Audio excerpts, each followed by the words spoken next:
안녕하세요. 2024년이죠. 해피 뉴 이어. 새해 복 많이 받으세요. 2024년이니까 영어 공부를 또 하긴 해야 될 것 같은데 이제 뭐 유학을 가려고 하신 분도 계실 테고 이민을 가려고 하신 분도 계실 테고 그냥 하신 분도 계실 텐데 이제 많은 분들이 이런 생각을 가질 수 있을 거예요. 도대체 왜 다른 나라에서는 특히 학교나 아니면 이민할 때 영어 점수를 보는지 뭐 IELTS든 토플이든 PT든 뭐든 막 되게 보잖아요. 그죠? 근데 그거를 왜 도대체 볼까? 이런 생각 하시는 분들 계실 거예요. 왜냐하면 영어를 사실 못하더라도 가서 먹고 사는데 지장이 없는 경우가 많거든요. 돈만 있으면 돼요, 사실. 그래서 손짓 발짓 하고, 그리고 요새 파파고도 있고 구글 번역기 되게 잘 돼 있고 막 그러니까 구글 번역기가 생각보다 좋거든요. 잘 돼 있으니까 그런 걸 보여주고 하면 뭐 복잡한 게 아닌 이상, 정말 이렇게 까다로운 요구가 있는 게 아닌 이상 웬만하면 먹고 삽니다. 그리고 장사하는 경우에도 뭐 미용실, 식당, 건축 이런 것도 솔직히 기술만 있으면 말을 좀 못해도 다 통해요. 왜냐하면 사진 보여주니까. 그 뭐 이렇게 여자분들 머리 이렇게 되게 힘든 거 있잖아요. 그래서 색깔 되게 힘들고 레이어 힘들고 막 그런 거 할 때 사진 그냥 보여주면 아 하면서 그냥 하거든요. 그리고 색깔도 거기서 고르고 막 그러니까 사실 영어로 막 색깔 단어를 알고 막 그러거나 그럴 필요도 거의 없단 말이에요. 물론 이제 영어를 잘하면 뭐 의사소통을 잘하니까 대화가 잘 되고 그래서 좀 친해질 수 있고 단골 좀 더 만들 수 있고 막 그런 건 있겠죠. 근데 그것도 실력이 뒷받침돼야지 되는 거잖아요. 그죠? 그래서 많은 분들이 아, 나 실력도 있고 그런데 도대체 왜 나 이거 점수를 따야 되는지 모르겠다 이러시는 분들 계실 거예요. 그래서 여기서부터 벌써 동기부여가 안 되죠. 그래서 마음이 한풀 꺾여요. 그래서 아, 뭐 이민이냐 그냥 한국에서 잘 살지 뭐 이렇게 된단 말이에요. 그죠? 근데 잘 생각해봐요.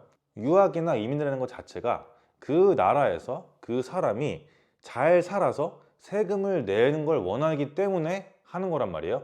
인력이 부족해서 그 사람들을 필요로 하는 것도 당연히 있죠. 그죠? 그래서 인력이 부족하니까 어떤 기술에 대해서 인력이 부족하니까 그거를 세계에서 모으는 거죠. 그 나라에. 그죠? 그리고 또한 그 사람이 정상적으로 세금을 내고 잘 살 수 있는 사람인가? 이런 것도 약간 생각을 하겠죠. 그 나라에서. 근데 그런 거를 걸을 때 너 세금 잘 낼 거야? 너 일 잘할 거야? 뭐 이런 거를 물어볼 수가 없으니까 기본적으로 시험으로 그냥 깔고 가는 거예요. 시험이라는 틀을 통해서 그 틀에서 이 사람이 문제에 봉착했을 때 문제를 해결하고 잘 헤쳐나갈 수 있는가 이런 걸 보는 거거든요.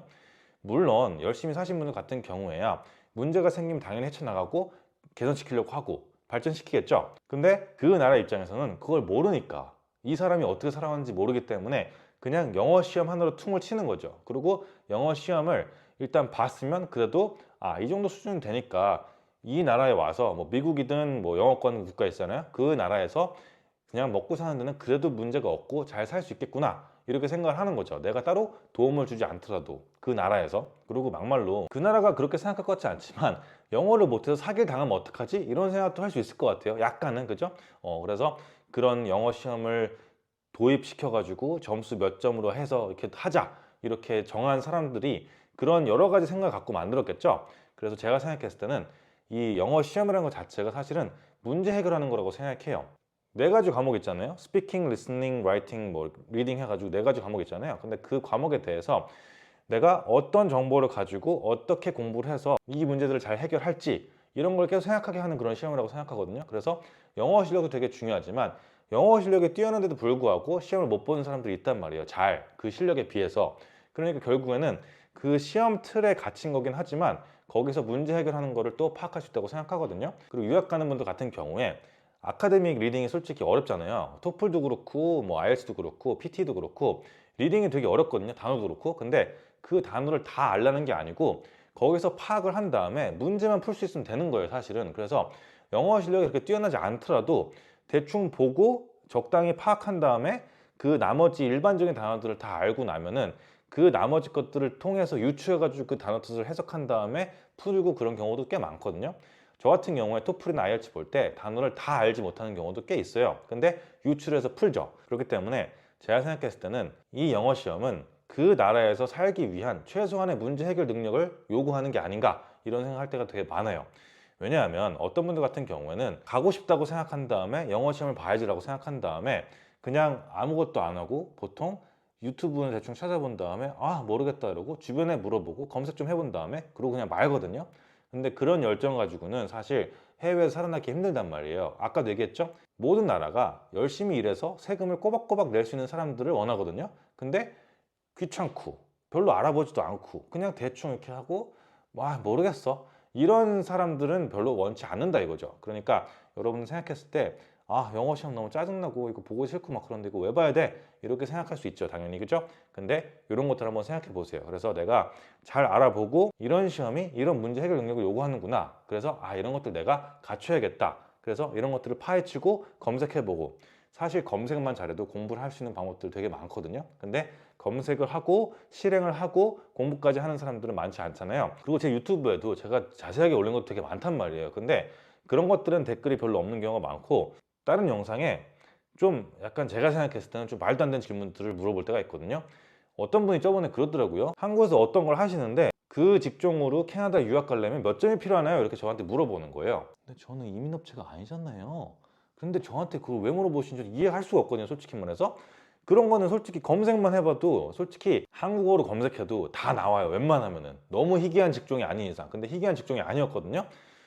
그러니까 그런 것들을 보면은 아, 정말 이분들은 가서도 약간 좀 힘들겠구나 이런 생각이 들어요. 영어 공부를 해가지고 가더라도. 그래서 제가 생각했을 때는 항상 검색하는 능력을 키우고 문제가 생겼으면 영어적으로 해결할 수 있는 그런 능력, 그런 끈기, 집착 이런 게 되게 중요하다고 생각하거든요. 근데 한국에서 같은 일을 계속 반복하면서 그런 것들 좀 약해지는 분들이 있죠. 왜냐하면 일이 비슷하니까 하는 게 그냥 익숙해지는 거예요. 그래서 새로운 거가 하기가 싫고 귀찮고 뭔가 알아보고 검색해보고 이런 게 좀 어렵고 아니면 힘들고 아니면 귀찮고 이러신 분들이 있거든요.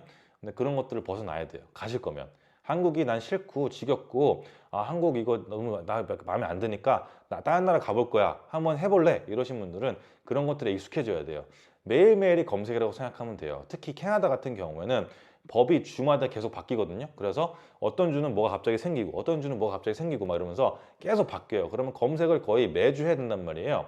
근데 그런 것들도 안 하고 그냥 열심히 일만 하고, 열심히 일만 한다고 이렇게 되는 게 아니니까. 이민 같은 경우는 여러분들이 그냥 열심히 일만 하고 점수만 충족시키면 된다고 생각하는데 약간 재빠르고 약간 이렇게 신속하게 움직여야 되는 것도 되게 많단 말이에요. 그러니까 그런 것도 생각하셔가지고 여러분들이 잘했으면 좋겠어요. 그래서 2024년에 공부 시작할 때는 검색을 많이 하고, 그리고 여러분들이 왜 시험을 봐야 되는가 이런 생각하지 마시고요. 그냥 아, 이런 것들을 거치고 나면 내가 가서 좀 더 수월하겠구나, 가서 문제가 별로 없겠구나, 이렇게 생각하면 좋을 것 같아요. 물론 문제가 있겠죠. 되게 사소한 문제부터 되게 큰 문제부터 많아요. 그러니까 처음에 인터넷 설치하는 것부터 한 3주 걸리니까. 네. 도시와 시기에 따라서 뭐 빠르면은 5일은 말도 안 될 것 같은데. 네, 뭐 아무튼 설치가 되는 데는 모르겠는데 보통 일주일에서 2주, 잘못하면 3주에서 4주 이렇게 걸리고 막 그럽니다. 제가 호주 처음 갔을 때 아파트 입주했는데 전기 그 열어주는 사람이 거기를 못 들어가서 뭐 패스워드가 어쩌고 저쩌고 막 그러면서 전기 없이 잤어요, 첫날. 그래서 다음날 와가지고 전기 해주더라고요. 그리고 인터넷 쓰다가 갑자기 그 이메일이 왔는데 자기네 회사가 갑자기 망한다는 거예요. 그래가지고 오늘 새벽 2시에 이게 끊길 거다. 우리 회사가 갑자기 안 좋아져가지고 이제 망할 건데 나머지 돈 돌려줄 테니까 근데 오늘 우리 이거 2시부로 서비스 종료하니까 빨리 다른 데 알아봐라. 이렇게 막 메일도 오고 막 그랬거든요. 그래서 부랴부랴 다른 데 전화해가지고 설치하고 막 그랬던 기억이 있고, 그리고 옛날에, 되게 옛날이지만 저 유학할 때 미국에서 인터넷 설치하려고 이제 방학 끝나고 와서 아파트로 옮겼거든요.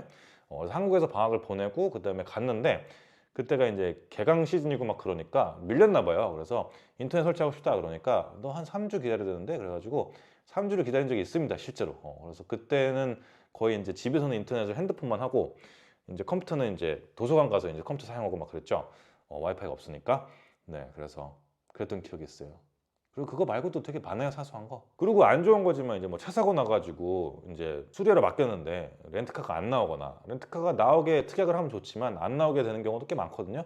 우리나라가 보험이 정말 잘 돼 있고 이제 미국 같은 경우는 싼 거를 잘못 고르면 이제 그게 없어서 렌트카가 안 나와가지고 이제 뭐 장을 보러 한 1시간 반을 걷고 막 이렇게 되는 경우도 꽤 있습니다. 친구가 없으면. 친구가 있으면 이제 Can you give me a ride? 뭐 이렇게 해가지고 뭐 할 수 있지만 그렇게 안 되는 경우도 있으니까 뭐 아무튼 그렇습니다. 근데 뭐 사실 이런 게 IELTS를 잘 보는 거랑 또 관계가 없잖아요, 그죠? 근데 그 나라에서 각각 요구하는 그 미니멈이 있는 거니까 그냥 그렇게 생각하시면 편할 것 같아요. 이거를 막 되게 진지하게 고민하시는 분들 계시거든요. 제 학생들 중에서도 이런 것들 되게 진지하게 고민하시는 분들이 계세요. 근데 제가 그럴 때마다 얘기를 하죠. 그냥 시스템적으로 그런 거고 이런 것들도 못하는 사람들을 그 나라에서 원치 않는다 이렇게 생각하면 편하다라고 말을 하는 거거든요. 그렇게 해서 보시면 될 것 같아요. 알겠죠? 그러면은 다음에 또 봐요. See ya!